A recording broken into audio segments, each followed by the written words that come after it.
In the 25th chapter of St. Matthew's Gospel, our Lord tells the story of a man who had money and servants and was planning a trip.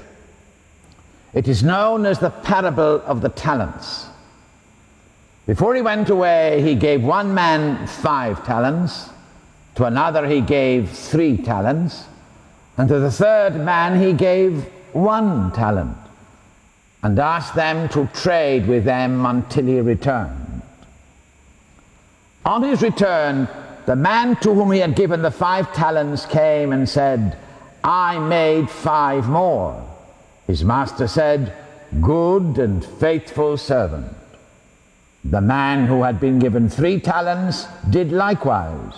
And the master said to him, "Well done, good and faithful servant." But the one to whom he gave only 1 talent came forward and said, "I buried your talent because I knew you were a hard man."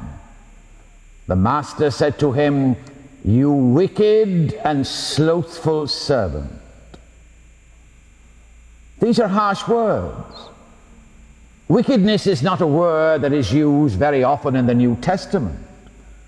Sometimes we call people foolish or crazy or even sinful, but seldom do we call anyone wicked. Why did our Lord call this man wicked? He wasn't a thief. He didn't steal the money he had. It was given to him honestly.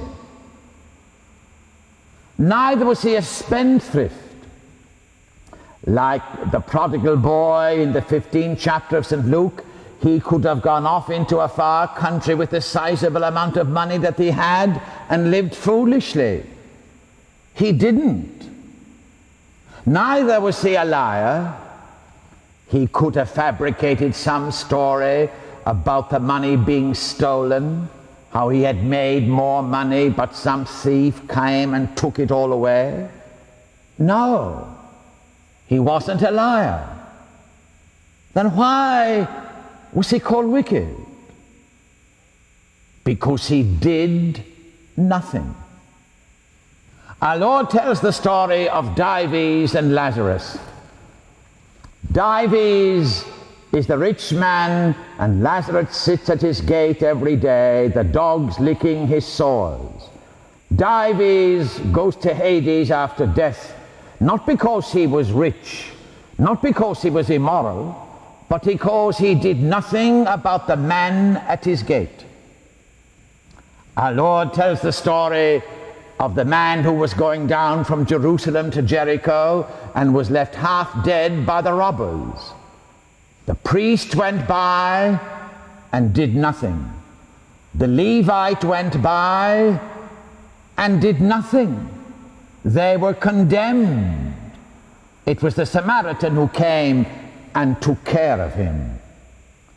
My dear friends, the playboys of the world who do nothing are sometimes put forward to be emulated. But in our Lord's thinking, this is not so. It is wicked not to work, wicked not to care, wicked not to love, wicked not to pray, wicked not to listen. And then, my dear friends, we are told that the talent he had was taken away from him and given to others. This seems strange at first, but it really isn't. You know, by doing nothing, we can lose so much.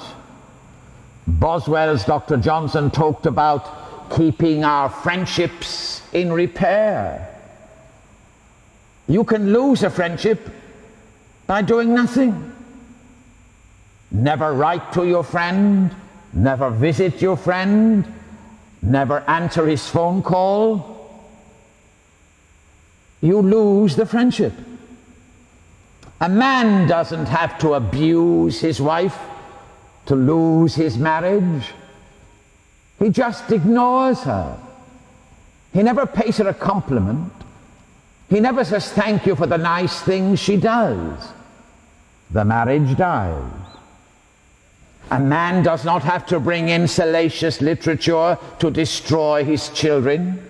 He can just ignore them, show no interest in their school, in their friends. He loses the children. In New York, every evening on Channel 5, the 10 o'clock news begins. It is 10 o'clock. Do you know where your children are? And then, my dear friends, we find the man condemning himself out of his own mouth. I knew. Here we are, you and I. We know, and we do nothing. We know that our Lord lives in us. He told us so clearly. He wants to share the trivia that make up our waking hours. We never allow him. We know he lives in those around us. He told us that our final exam will be that we have seen, loved, and served him in those around us, or that we have ignored him in our neighbor in whom we live. We know all this. We do nothing about it. Sometimes we say, we don't even have one talent.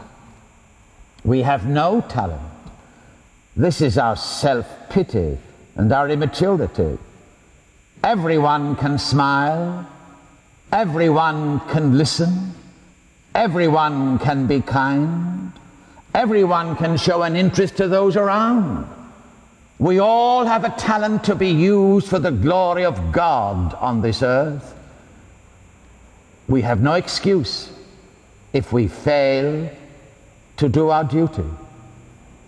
And so we ask our Lord to teach us to be generous in loving him, to give and not to count the cost, to fight and not to heed the wound, to toil and not to seek for rest, to labor and to look for no reward except his love.